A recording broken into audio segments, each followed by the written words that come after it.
देवी माँ को सादर प्रणाम करते हुए सुनने वाले सभी सनातनियों को मैं सादर प्रणाम करता हूँ। कानपुर से एक इंजीनियर प्रश्न पूछते हैं। नाम है नीलेश जी। नीलेश जी पूछते हैं कि देवी गीत गाने वालों को देवी के दर्शन क्यों नहीं हो जाते। नीलेश जी थोड़ा संकोच भी करते हैं पूछने में। कहते हैं आप बुरा मत मानिएगा, माफ कीजिएगा। नीलेश जी आप अपना उत्तर सुनिए। मैं आपके प्रश्न के निचले सिरे से शुरू कर रहा हूं। आपकी बात का मैं बुरा नहीं मानता। आपने जो पूछा है उस पर मैं बिल्कुल भी नाराज नहीं हूं। इसलिए आप इससे तो बिल्कुल निसंकोच भाव से चिंता मुक्त हो जाइएगा। आपने पूछा है देवी के जो गीत गाते हैं उनको देवी दर्शन तो हो ही जाना चाहिए। बड़ी भक्ति से गाते हैं, बड़े भावपूर्ण होकर गाते हैं, फिर क्यों नहीं होते। नीलेश जी नहीं होते यही ठीक है। अगर हो जाएं तो प्रकृति के व्यवस्था में दोष आ सकता है। देखिए गायकों की आप बात कर रहे हैं। मैंने कई संतों को भी देखा है, तथाकथित संत मैं कहूँगा, जो जब गुणगान करने लगते हैं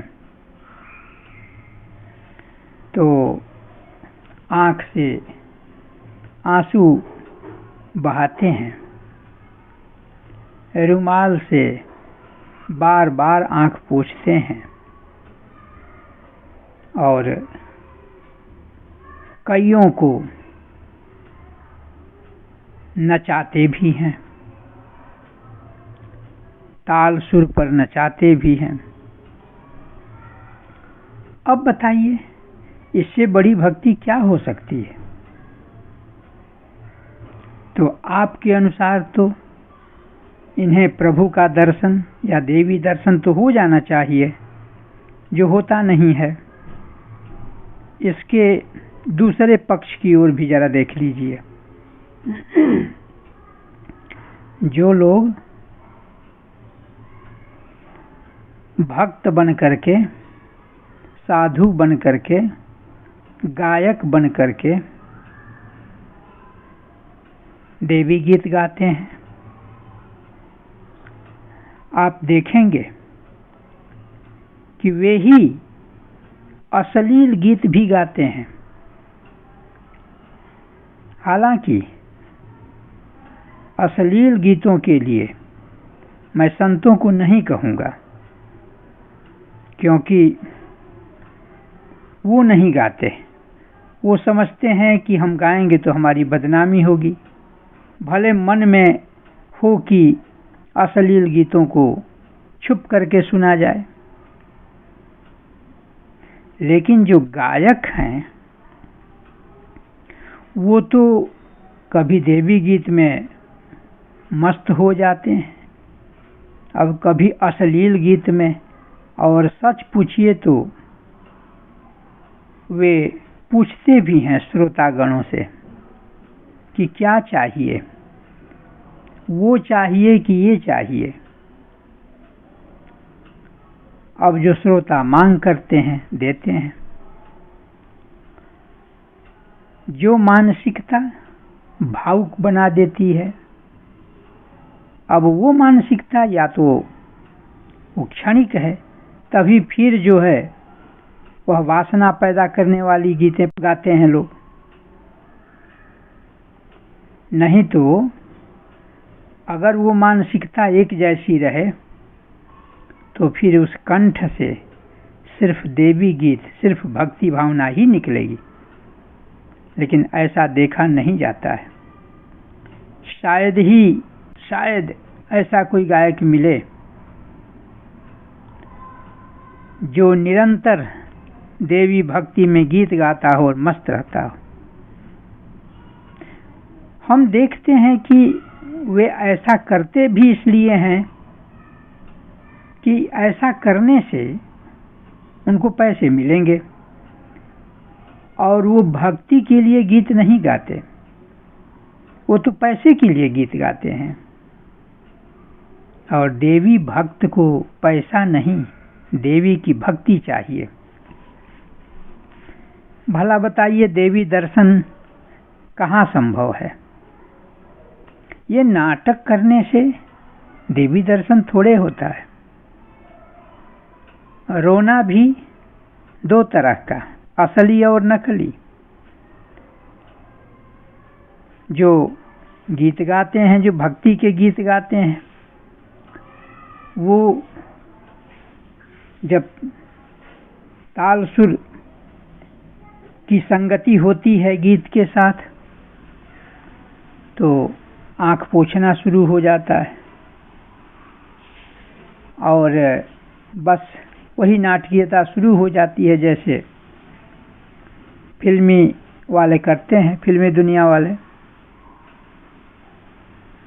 किसी तरह से रोने का स्वांग रचना, हंसने का स्वांग रचना।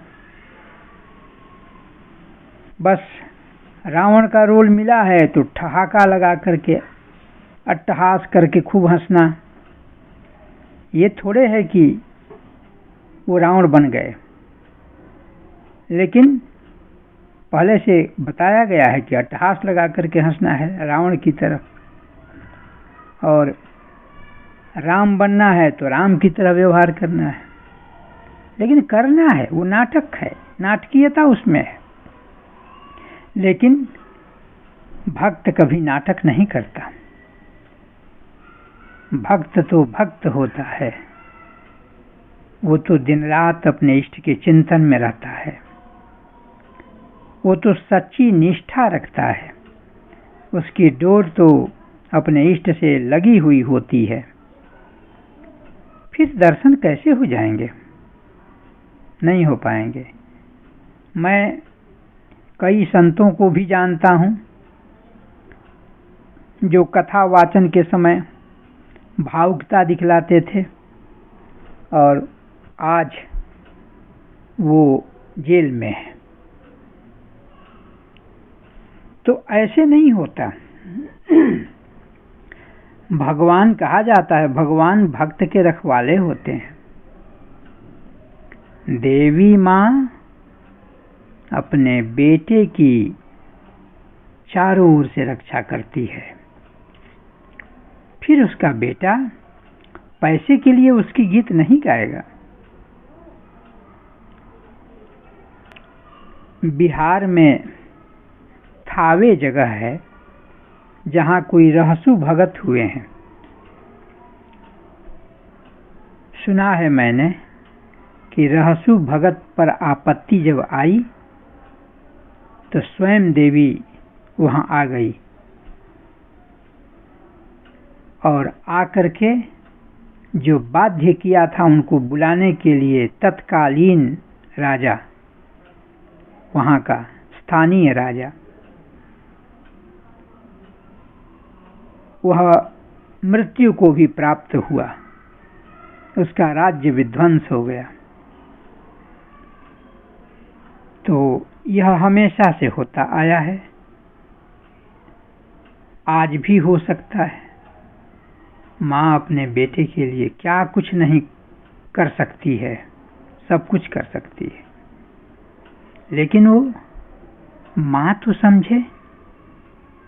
कभी माँ माँ कहेगा और कभी जानते हैं क्या गाएगा? गाएगा भंगिया ना पिसाइए गणेश के पापा, नैहर जात बानी। ये भक्ति है। गणेश के पापा भंगिया ना पिसाई, वाह रे शिव भक्त। तो यहाँ नाम तो भक्ति का है, गीत तो भक्ति के हैं, लेकिन उपार्जन करना है पैसा, तो फिर देवी दर्शन कैसे हो सकता है? नहीं हो सकता है। मीरा हाथ में कठताल लेकर गाती है, नाचती है, और भक्त हुए हैं जो हाथ में कठताल लेकर नाचते हैं। सुर ताल मिले न मिले इससे मतलब नहीं है, भाव में विभोर होकर अपने इष्ट की धुन में बस पैर थिरक रहे हैं।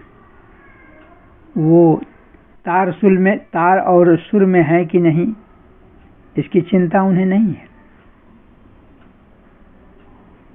तो ऐसे भक्तों पर भगवान की कृपा होती है, ऐसे बेटों पर माँ भगवती की कृपा होती है।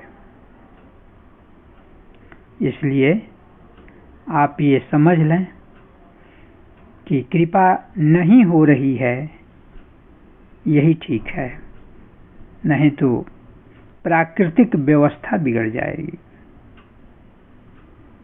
और दूसरी बात कि अब तो देख रहे हैं भक्त लोग, गोस्वामी जी ने लिखा है, हरि गुण गावत पुलक शरीरा, गदगद गिरा नयन बहनीरा।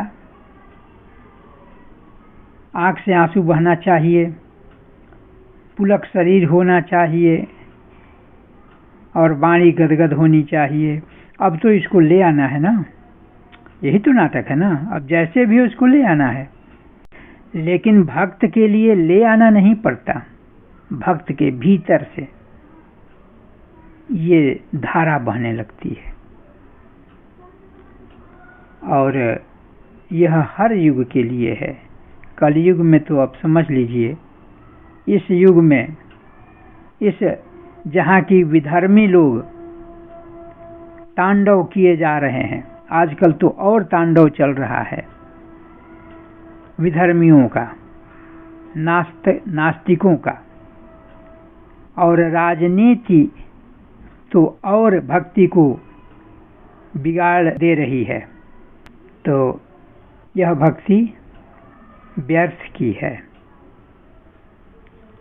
और इससे जो प्राप्ति हो सकता है वो कुछ भी सार्थक नहीं होगा। भगवान दूर नहीं है नीलेश जी, देवी दूर नहीं है, लेकिन हम उसके साथ भी धोखा करते हैं। हम सहज हृदय लेकर के उसके पास नहीं जाते। मैली चादर ओढ़ के कैसे द्वार तुम्हारे आऊं। वाह, एहसास तो हो रहा है कि चादर मैली है, प्रभु कैसे तेरे पास पहुंचूं। हृदय कांप रहा है, कैसे पहुंचूं। और यहाँ ऐसी बात नहीं है, यहाँ तो चादर मैली है कि नहीं, हे प्रभु इस पर ध्यान भी मत देना, हमारी कमाई पूरी हो जाए इस पर ज्यादा ध्यान देना। ठीक उल्टी बात है। इसलिए धन की इच्छा है, धन मिलेगा। धन ही के लिए तो किया जा रहा है, लेकिन वो भक्ति नहीं मिलेगी जिस भक्ति के मिल जाने पर दुनिया फीकी लगने लगती है, सब कुछ व्यर्थ व्यर्थ सा लगने लगता है। इसलिए देवी गीत में जो मस्त हो जाता है और उसकी मस्ती निरंतर बनी रहती है, देवी माँ की कृपा उसी पर होगी या भगवान की कृपा उसी पर होगी।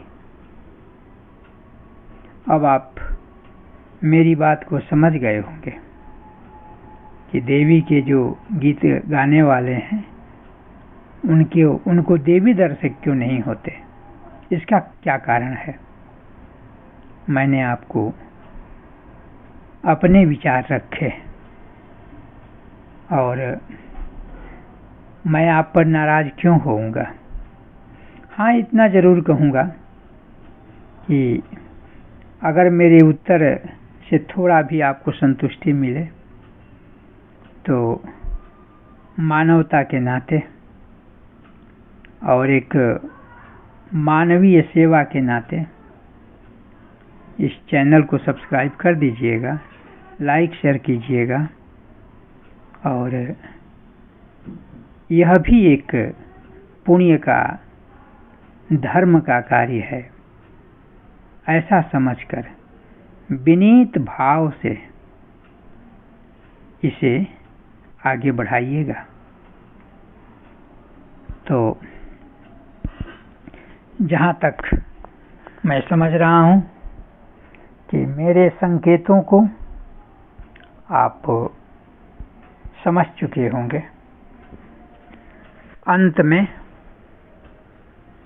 आपको मैं नमस्कार करता हूँ और सभी सुनने वालों को प्रणाम करता हूँ।